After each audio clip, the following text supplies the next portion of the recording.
Hello Sunita, अरे तुम काम पर क्यों नहीं है आज? अब मेरी तबीयत ठीक ना है। तो पहले नहीं बताना चाहिए था। इतना सारा काम पड़ा है। अब तबीयत फोन करके थोड़ी ना खराब हो गई है।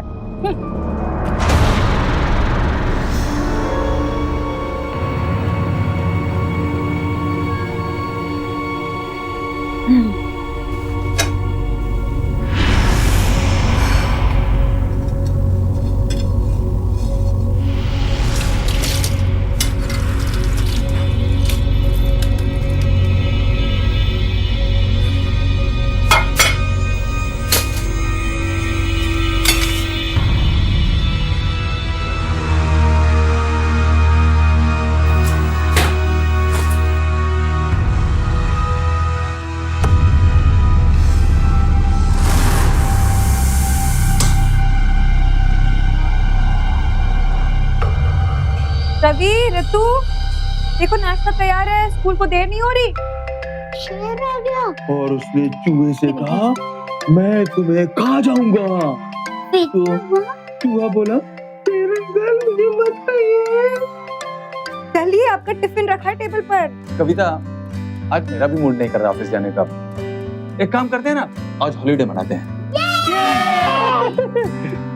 क्या बना रही स्पेशल हमारे लिए? हैं? आप लोगों की छुट्टी ना, मतलब मेरा डबल काम।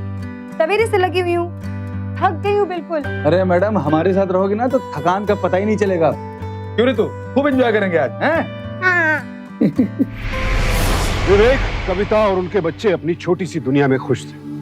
विवेक एक अच्छी नौकरी पर था, कविता कुशल गृहिणी थी, पढ़ी लिखी थी और पारिवारिक जिम्मेदारियां अच्छी तरह से निभा रही थी। दोनों के बीच बेहद प्यार था, लेकिन वक्त अपनी ही चाल चलता है।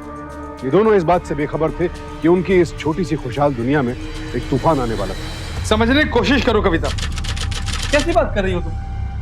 तुम जानती हो माँ बीमार है, बिस्तर से उठ भी नहीं पा रही है। तुम्हें उनकी देखभाल के लिए गांव जाना ही होगा। आप उन्हीं को बुला लीजिए ना यहाँ। कविता, माँ का मन यहाँ शहर में कहाँ लगेगा? और तुम्हें तो मालूम ही है कि पड़ोसी हमारे घर पर नजर गड़ाए बैठा है। किसी न किसी का होना वहाँ जरूरी है। कुछ भी हो, तुम्हें वहाँ जाना ही पड़ेगा। विवेक, तुम तो जानते हो कि माँ की मेरी नहीं पड़ती। तुम भी चलो ना मेरे साथ। मैं नहीं चल सकता हूँ कविता, मैं नहीं चल सकता हूँ। कितनी बार कहूँ मैं?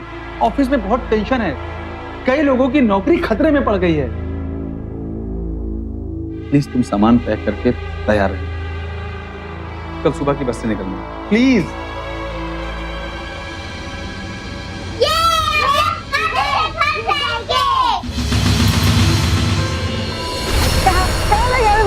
मैं जाऊंगी, मैंने घर से कहीं छोड़ दो मुझे। आज तुम्हारा घर खाली करवा के रहूंगा। फेंको सामान, फेंको। छाती पर मूंग डलेगी मारे कि मुझे अकेले कौन रोकेगा हमें। फेंको फेंको सामान। रुको, ये सब क्या कर रहे हो तुम लोग? हाँ, हिम्मत कैसी हो आप लोगों की मेरे घर में घुसने की? थारा घर ना से, घर मारा बाप का से, जिसे थारे ससुर ने कब्जा किया से। हमारे को हमारा घर हासिल करने आ गए से, और मैं लेकर रहूंगा। कौन रोकता है देखता हूँ। फेंको रे। रुक तो तुम 2 मिनट में जाओगे, जब पुलिस आ जाएगी। अभी बुलाती हूँ।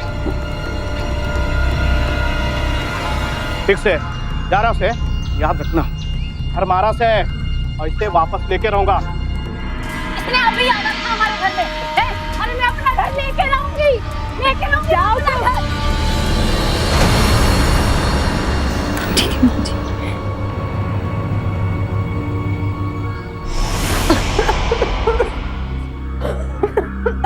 भगवान,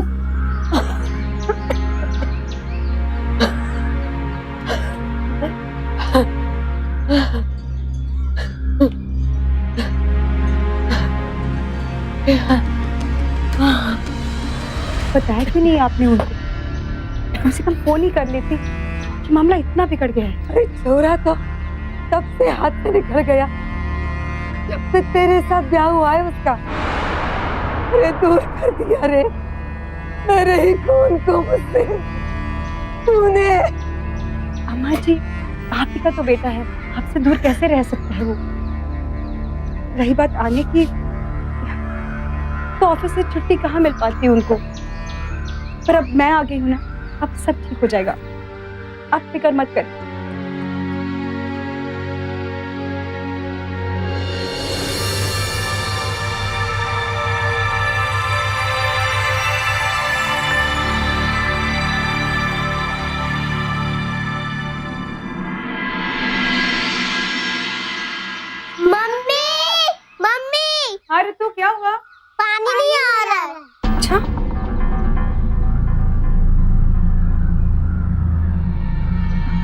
अम्मा जी, ये नल में पानी क्यों नहीं आ रहा? लाइन गौरव के घर से आती है।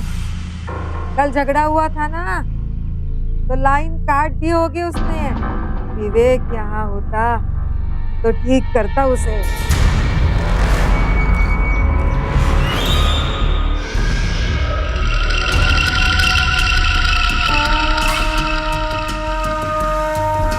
ओहो, धन्य भाग मारे, लक्ष्मी जी आई हैं। मैं यहाँ मजाक करने नहीं आई हूँ। आपने हमारा पानी काट दिया है, शुरू कर दो। ए, जोर मर्दी करने आई थे हैं? लेन हमारे घर से जा रही थे, कट दी। अब जो उखाड़ना है उखाड़ जा। देखो, शराफत से मान जा। ए शराफत की मूर्ति, ये जो अपनी शराफत की ढोल है ना, उस शहर जाके बजाइयो। ये गांव है, यहाँ लाठी का जोर चले से। ये भूरका रही है? पुलिस का धमकी देनी है? अरे जा, मैं ना डरता पुलिस पुलिस से। थारे से जो बन पड़ता है कर, चल।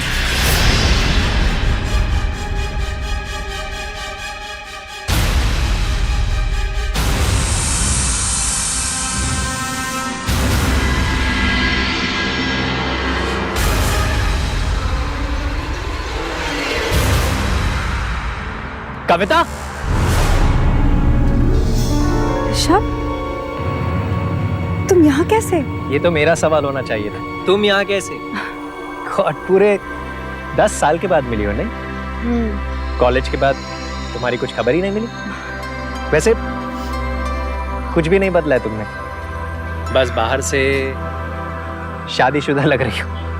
बहुत अच्छे से शादीशुदा हूँ और 2 बच्चों की माँ हूँ मैं। वैसे तुम्हारा क्या चल रहा है इन दिनों? बस कुछ नहीं, टूर गाइड बन गया हूँ। घूमने फिरने का शौक तो पहले से ही था। अब 6 महीने तक लोगों को घुमाता हूँ और बाकी के 6 महीने खुद घूमता हूँ। न शादी न बच्चे, कंप्लीटली बंजारा। तुम नहीं सुधरोगे ना? हाँ। अच्छा, मुझे पुलिस स्टेशन जाना है। हमारे पड़ोसियों ने हमारे पानी की लाइन काट दी है। गॉड, लेकिन तुम पुलिस स्टेशन अकेले नहीं जाओगी, मैं चलता हूँ तुम्हारे साथ। चलो। तुम क्यों परेशान होते हो? मैं कर लूंगी। क्या बात कर रही हो यार? 10 साल के बाद 10 मिनट का साथ मिला, इस पुलिस के डर से उसे जाने दो। फॉर्मेलिटी मत करो, चलो। तुम भी ना, चलो।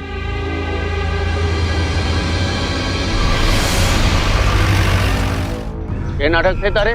हाँ, दोबारा मत करना। टूटी पाइप से तेरी खातिरदारी करेंगे, समझा? चल।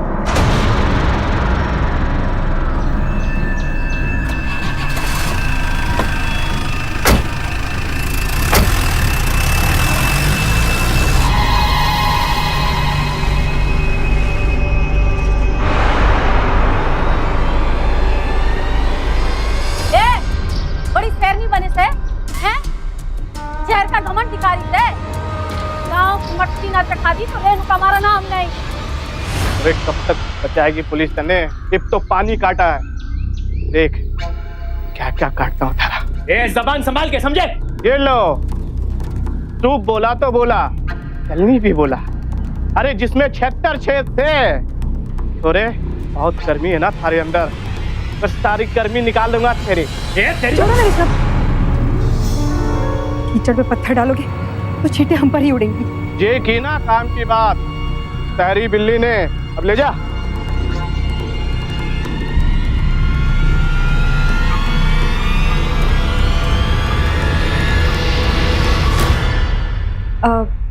ऋषभ, तुम 1 मिनट बैठो, मैं चाय बना कर लाती हूँ। ओके। अरे कौन है? कौन आया है घर में? अम्मा जी 1 सेकेंड आई।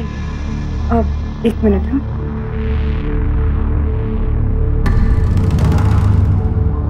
अम्मा जी वो मम्मी, हम बैठे बैठे बोर हो रहे हैं, बाहर जाए? हाँ बेटा, जाओ। हाय किड्स, मेरा नाम ऋषभ है, शर्माओ मत।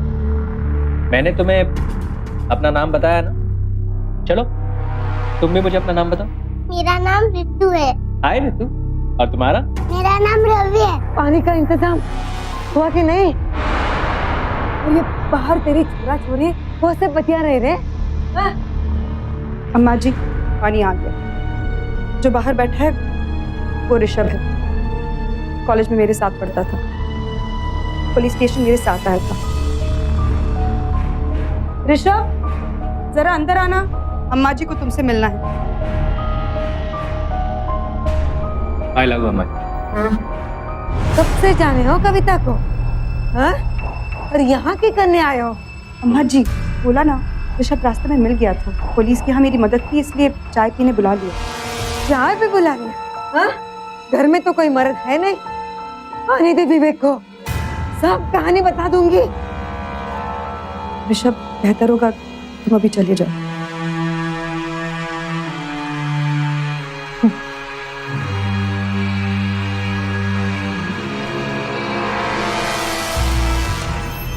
मेरा मेरा टेडी तेरे कान में फिट Sorry, नहीं ऋषभ। होगा। अम्मा जी कुछ भी बोल देती हैं। ऋषभ, हाँ? क्या हुआ? कुछ नहीं, वो मैं कह रहा था कि अगर कुछ दिन यहाँ हो तो कमरे पर आ जाओ। ज्यादा दूर नहीं है यहाँ से, और मेरे पास वाइल्ड लाइफ पिक्चर्स का अच्छा कलेक्शन भी है। तुम्हें शौक था ना? हाँ,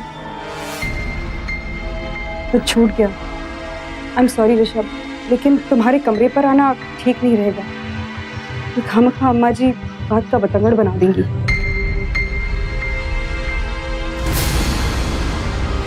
अंकल आप फिर कब आओगे?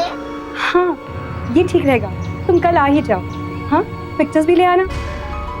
Okay, I will see you tomorrow. Uncle को बाय बोल दो, अंकल जा रहे हैं। Bye bye bye.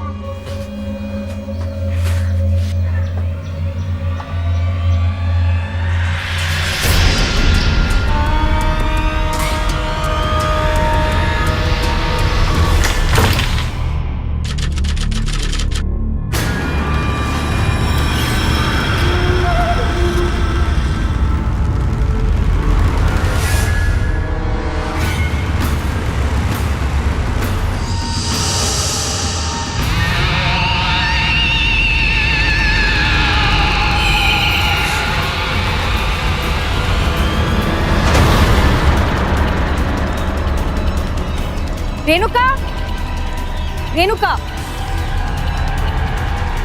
ये बुके कट गया घर से। आप क्या समझती हैं अपने आप को? हाँ, आपको क्या लगता है ये सब सिंदूर राई देखकर डर जाऊंगी मैं? मैं नहीं मानती जादू टोने को। अरे क्या कह रही है तू? जादू टोना किसने किया?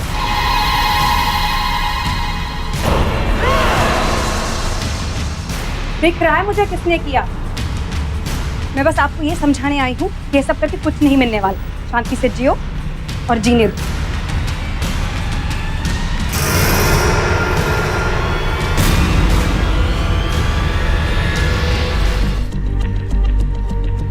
मत रो रवि।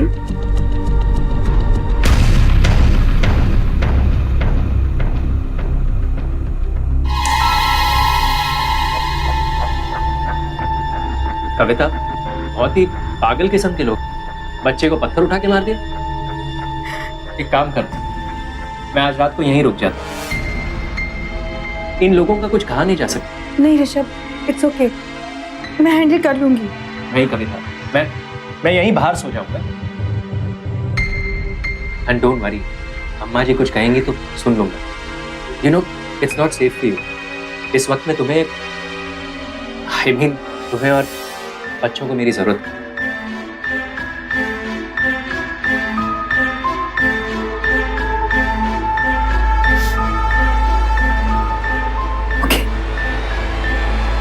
ओके, अब नेक गुल खिलने लगे हैं। अब रात को यहीं सोएगा।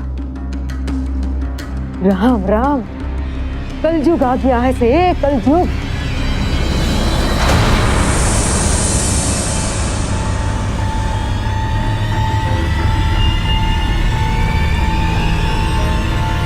मैं कुछ नहीं जानती विवेक, अगर ऐसा ही रहा तो मैं यहाँ नहीं रह पाऊंगी। पहले ये यहाँ इतनी मुश्किल है, ऊपर से अम्मा जी ने मेरा रहना मुश्किल कर दिया है। मेरा एक कॉलेज का दोस्त मिल गया था, उसने गौरव के मामले में मेरी मदद कर दी थी, लेकिन अम्मा जी है तो दिन भर ताने कोसती रहती है। कविता, जाने दो ना, अम्मा बूढ़ी हैं, बीमार हैं।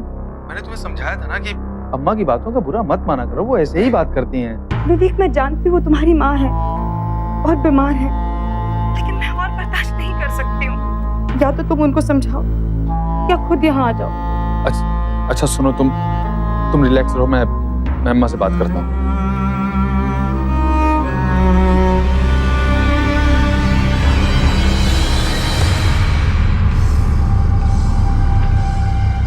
ऋषभ, हाँ?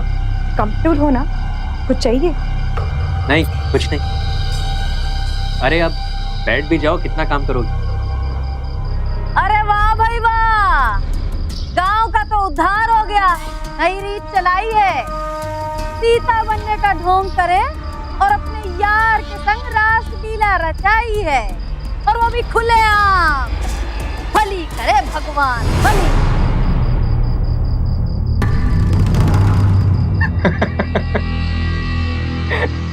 यू नो कविता, कई बार तुमसे जलन होती है कि एंटरटेनमेंट के लिए कितना कुछ है तुम्हारे पास। एक सास, 2 पड़ोसी। अच्छा छोड़ो, बैठो ना।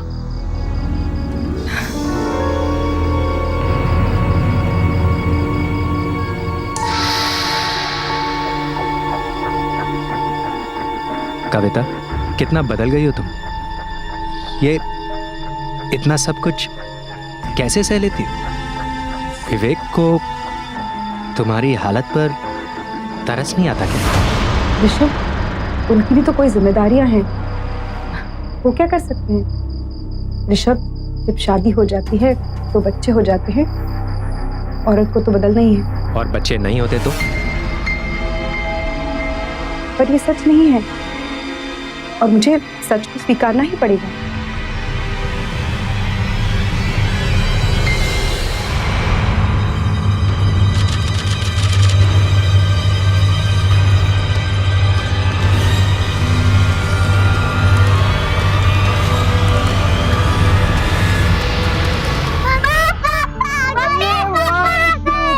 बेटा, अरे वाह, क्या हाल है मेरे बच्चे का? तो आ गए। क्या करूं? कल रात में तुम फोन पे इतना ज्यादा परेशान थी, मुझे आना ही पड़ा। अरे रवि, देख पापा क्या लाए? चॉकलेट। लो लो बेटा, तुम लोग खेलो, मैं आता हूँ। हाँ अम्मा, मेरा शबड़ आ गया। आजा आजा, भीतर आजा बेटा। अम्मा, पास आजा आई। आजा, ला ठीक करो बेटा। कैसी हो? बस मैं तो ठीक हूँ, तू कैसा है? ठीक। अब मेरे साथ में सांस आ गई बेटा। आगे मेरी बहू ने तो मेरा बेटा ही छीन लिया मुझसे। अम्मा, कविता को क्यों दोष दे रही हो? आपको पता है ना, मेरा ऑफिस है और आप भी तो जिद छोड़कर वहां नहीं रही हो। आ जाओ ना हमारे साथ। नहीं ना, इसके लक्षण यहाँ ही कुछ ठीक नहीं है, पता नहीं वहाँ क्या होगा। अम्मा प्लीज, कविता ने मुझे फोन पे सब कुछ बता दिया था। ठीक ही किया ना उसने जो ऋषभ को रोक लिया। इस गौरव को क्या भरोसा? कल उसने रवि को पत्थर मारा और आज लो, भर दिया ना कान मेरे बेटे के फोन पर ही। मेरी शिकायत कर देना। अम्मा ऐसा कुछ नहीं है, आम खा, तुम परेशान मत हो। एक काम करो, तुम आराम करो। हाँ नहीं बेटा, प्लीज ना बेटा, समझते नहीं हो। चलो आराम करो। माँ के पास आना बेटा। अरे अम्मा आप आराम करो। तुमको सोचो, विश्वास करो बेटा।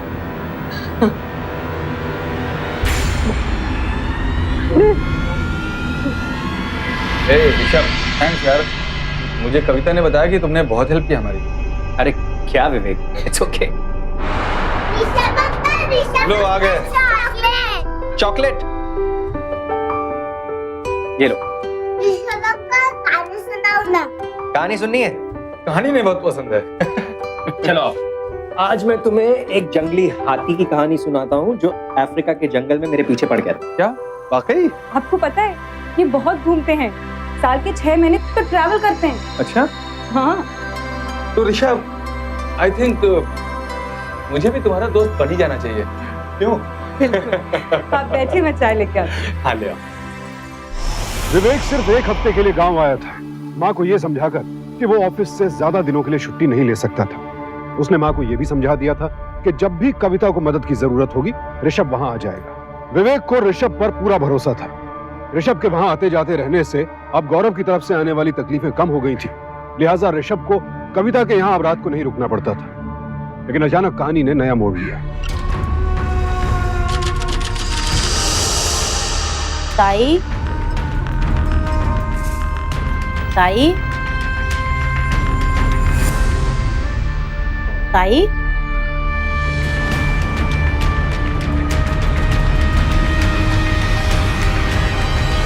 ताई, अरे तू तू यहाँ क्या करने आई से के? ताई, अपनी गलती की माफी मांगने आई हूँ। तू मुझे माफ कर दे। इब झगड़े को यहीं खत्म कर बस।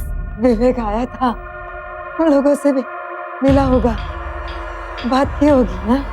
मैं जानती थी मेरा छोरा बहुत समझदार है।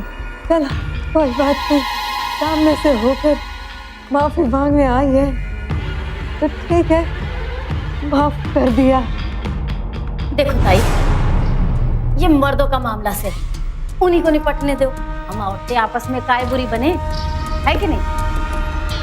ताई, मैं थारे वास्ते अचार लाई हूं। घर का बना है। हाँ, चोखा किया, महीनों हो गए घर का अच्छा अचार नहीं खाया।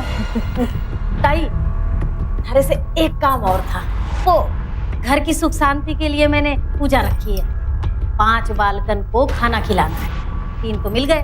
अब अगर आप कहो तो इन दोनों को भी ले जाओ। जा, ले जा बच्चों, जाओ चाची के साथ जाओ। पर माँ ने मना किया। पर माँ ने मना किया। अरे चुप रे, मैं तो तेरे बाप की माँ हूँ। हाँ, सब जानती हूँ। जाओ जाओ जाओ चाची के साथ जाओ। हाँ चलो चलो बच्चों, चलो चलो। थोड़ी तो शांति मिलेगी मुझे। हाँ जाओ जाओ जाओ, जल्दी जाओ। मिलती हूँ ताई। हाँ हाँ आ जाना, अच्छा, संभाल के लेके जाना बच्चों को। हाँ, हाँ।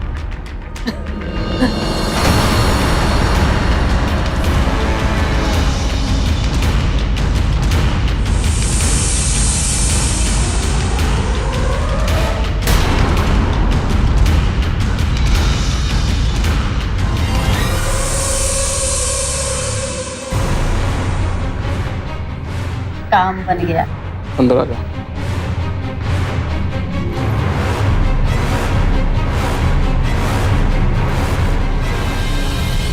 रवि, ऋतु, कहाँ गए तुम लोग?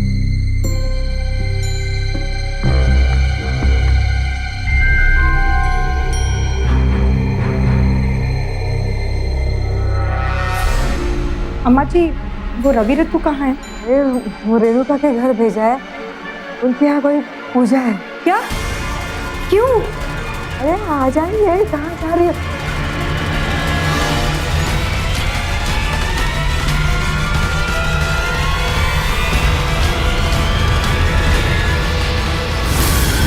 ये क्या हो रहा है यहाँ?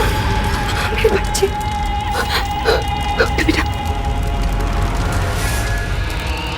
हद पार कर दी तुम लोगों ने आज। तुम्हारी हिम्मत कैसे हुई मेरे बच्चों को यहाँ लाने की? अब तक तो मैं चुप बैठी, लेकिन अब मैं तुम लोगों को नहीं छोड़ूंगी।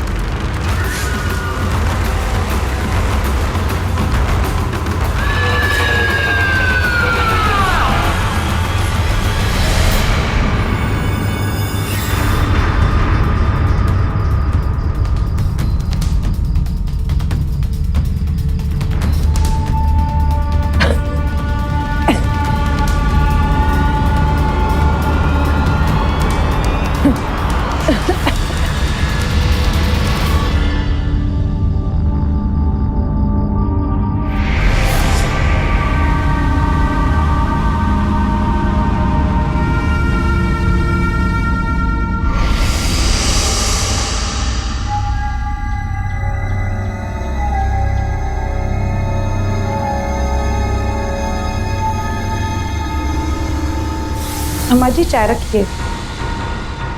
अम्मा जी, अम्मा जी, अम्मा जी, अम्मा जी, अम्मा जी, अम्मा जी।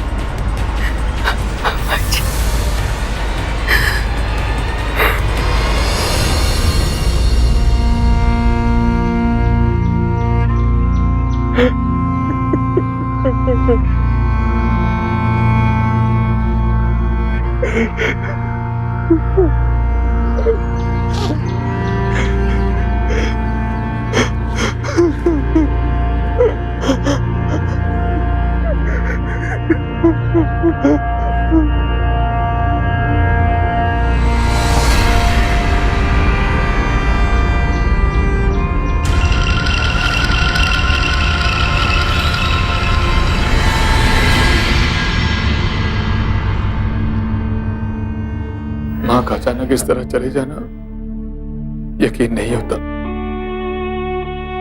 अभी अभी पिछले हफ्ते ही तो मैं आया। पर चीजें अक्सर अचानक ही हो जाती हैं।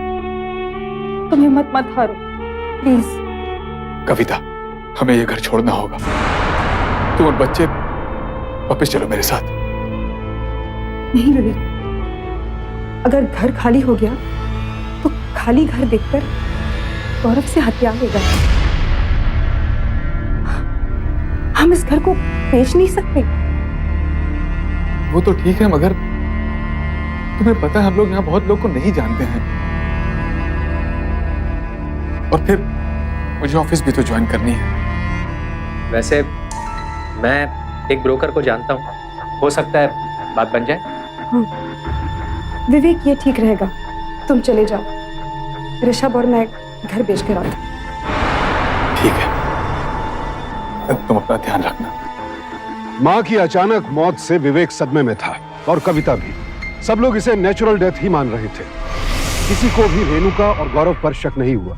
हालांकि रेणुका एक दिन पहले ही विवेक की मां से अपनी गलती की माफी मांगने आई थी। ऐसे में रेणुका और गौरव को शक के दायरे से बाहर रखना कहीं इन लोगों की दूसरी गलती तो नहीं थी।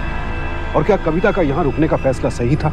मकान को बेचने के लिए विवेक ने पावर ऑफ अटॉर्नी रेणुका के नाम कर दी, लेकिन ऐसे माहौल में अपने बच्चों और कविता को अकेले छोड़कर जाने का उसका फैसला सही था?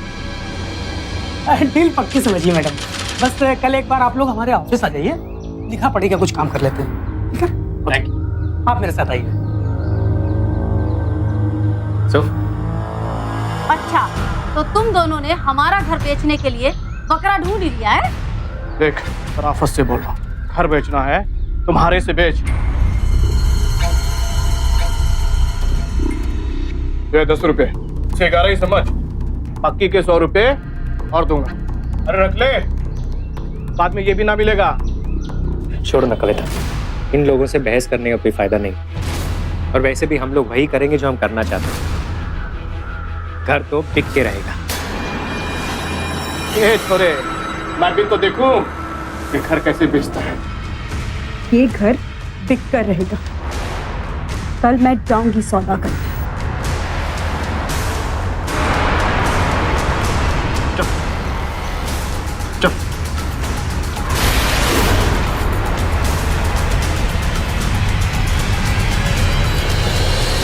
रवि, ऋतु,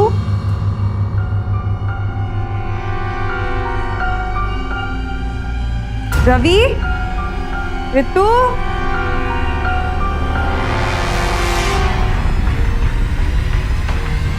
रवि, ऋतु, रवि, ऋतु,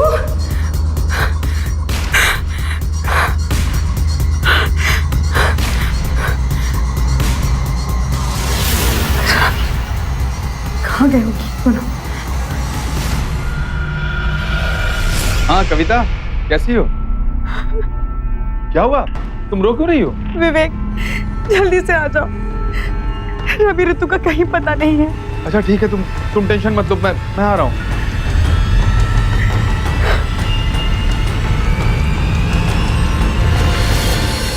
हुआ क्या? जब मैं मकान के बीच के लिए घर से निकली थी, तब मैंने बच्चों को घर पर ऋषभ के साथ ही छोड़ा था। पर जब मैं लौटी तब वो गायब थे। बच्चे आपकी जिम्मेदारी में थे? जी सर, मैं बच्चों के साथ खेल रहा था। फिर उन्होंने चॉकलेट खाने की जिद की तो नुक्कड़ की दुकान तक गया था चॉकलेट लाने। जब वापस आया तो बच्चे नहीं थे। किसी पर शक है आप दोनों को?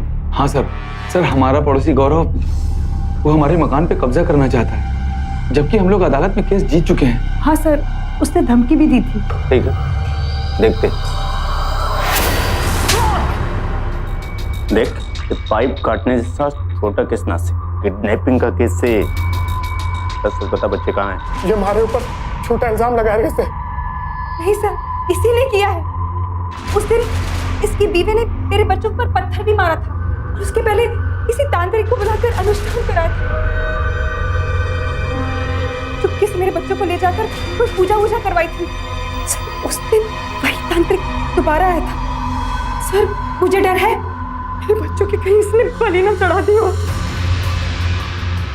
नहीं, वो पूजा मैंने करवाई। हमारे गांव में एक तांत्रिक घूम रहा था, मैंने उसे अपने घर पे लिया, बस ये जानने के लिए कि हमारी भारी जादू में हमारा मदद करे, ताकि लोग डर जाए और घर कम दाम बेच पे चले जाए। आप बच्चे के घुमाने में हमारा हाथ ना है साहब जी। चल ले जाओ इसे और तांत्रिक को ढूंढो। जी साहब, चल चल। देखिए आप घबराइए मत, बहुत जल्दी उस तांत्रिक का पता लगा लेंगे, ठीक है?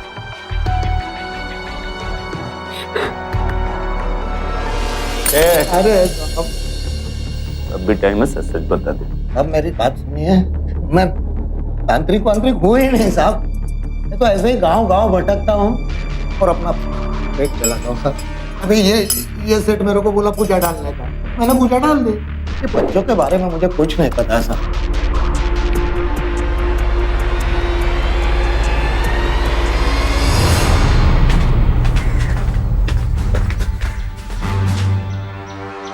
सर मुझे नहीं लगता उस ढोंगी ने बच्चों को अवगत किया होगा। बच्चों का क्यों? बच्चे गए कहाँ? सबूतों के अभाव में पुलिस को साधु को छोड़ना पड़ा और गौरव को भी। लेकिन पुलिस ने गौरव को बिना इजाजत गांव छोड़कर ना जाने की हिदायत दी। ऐसे में पुलिस के सामने अब यह गुत्थी और पेचीदा हो गई कि बच्चे आखिर गए कहां और उनके गायब होने के पीछे किसका हाथ था।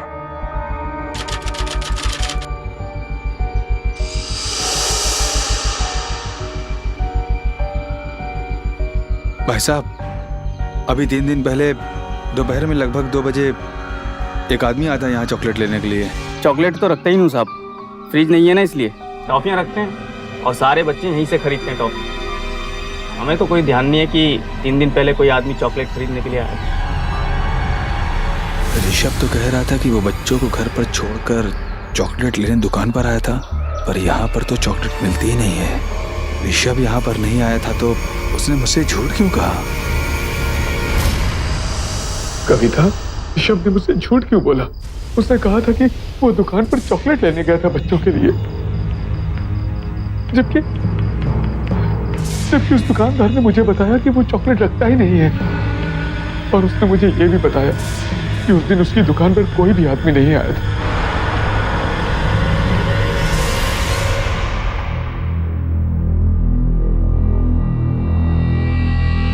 और तुम? भूख नहीं है, बाहर जाना है किसी काम से। ऋषभ से मिलने जा रही हो? हाँ, ऋषभ से मिलने जा रही। चलो मैं भी चलता हूँ तुम्हारे साथ। नहीं, अगर ऋषभ से कोई सच्चाई निकलवा सकता है तो सिर्फ मैं हूं। आप खाना खा लो। कविता, मुझे भूख नहीं है। लेकिन आप इस समय कमजोर नहीं पड़ सकते। अगर आपको कुछ हो गया तो मेरा क्या होगा? आप खाना खा लो।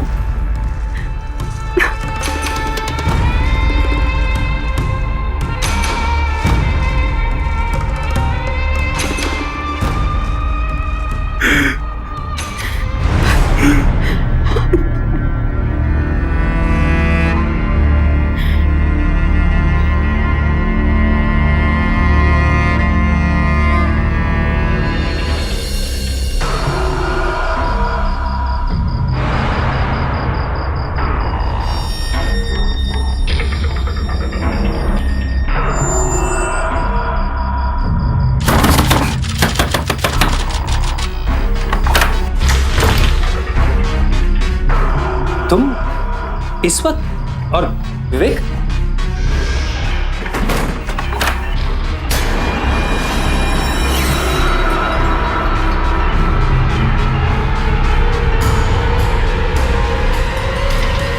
अब विवेक नहीं आएगा। वो जानना चाहता है कि उसके बच्चे कहाँ गए और उसके लिए उसे अपने बच्चों के पास जाना पड़ेगा। ऋषभ, हमारे बीच का आखिरी कांटा भी निकल गया। अब मेरे विवेक को जहर दे दिया।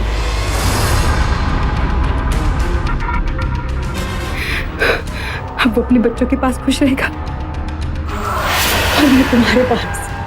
और पता है, उसका इल्जाम पड़ोसियों पर आएगा।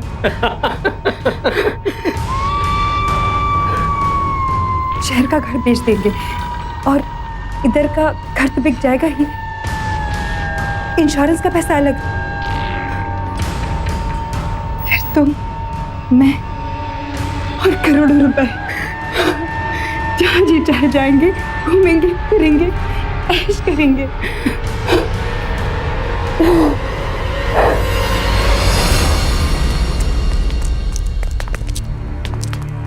साहब क्या हुआ? अपने पति के खून करने की कोशिश के जुर्म में तुम दोनों गिरफ्तार किए जाते हो।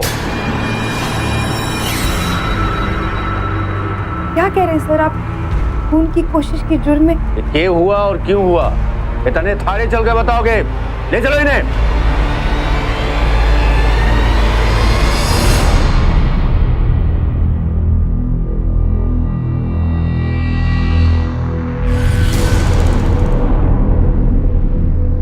चल शुरू हो जा। क्या क्या हुआ था? मैं बाहर टहल रहा था, तभी किसी की चीखने की आवाज सुनाई दी।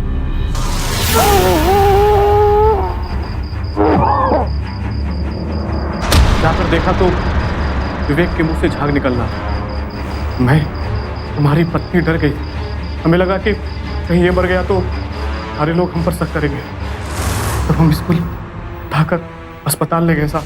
चल अच्छी थी कविता, लेकिन किस्मत खराब थी तुम्हारी। विवेक को हॉस्पिटल में होश आया। उसने बताया कि किस तरह ऋषभ ने उससे बच्चों के बारे में झूठ बोला और किस तरह तुमने उसे जबरदस्ती खाना खाने की कसम दी। चलो साफ साफ शुरू हो जाओ। मैंने ही किया सब कुछ। मेरी जिंदगी खराब हो चुकी थी, हर सपना टूट गया था मेरा। बस सवेरे से रात तक माँ, पत्नी और बहू बनकर रह गई थी मैं। मेरे पर कटे हुए थे। मेरे पंखों को उड़ान तब मिली जब ऋषभ मुझे मिला। ये क्या कर रहे हैं? मेरे साथ चलो कविता, मैं तुम्हें तुम्हारे सपने लौटाऊंगा। 10 साल से अकेला घूम रहा हूं सिर्फ तुम्हारी तलाश में। तुम्हारे माँ बाप ने अचानक तुम्हारी शादी कर दी और तुम्हारे बारे में कुछ पता नहीं चला। आज 10 साल बाद तुम मुझे मिली। हो सकता है ये तकदीर का इशारा हो, वो हमें साथ देखना चाहते। नहीं, ये नहीं हो सकता। हो सकता है कविता, बस तुम्हें अपने पति और अपने बच्चों को छोड़ना होगा। कह दो कि तुम भी आज भी मुझे चाहती हो।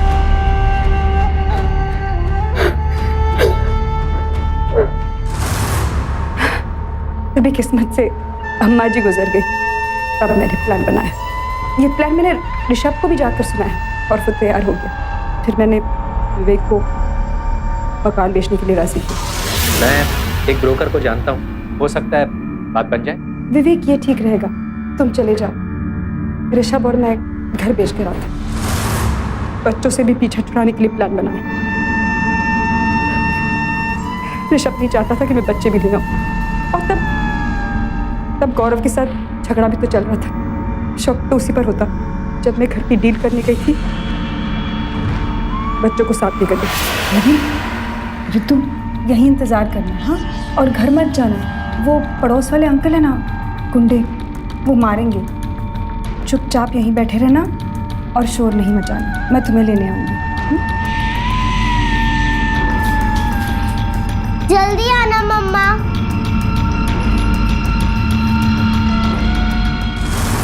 मैंने उनसे कहा था कि मैं लौटूंगी, लेकिन मैं नहीं लौटी। मैंने सोचा था विवेक से तलाक ले लूंगी, मुआवजे के पैसे से ऋषभ के साथ जिंदगी गुजारूं। पर तभी विवेक को ऋषभ पर शक हो गया। मुझे लगा वो कहीं आपको आकर ना बता दे, इसलिए मैंने उसके खाने में जहर मिला दिया।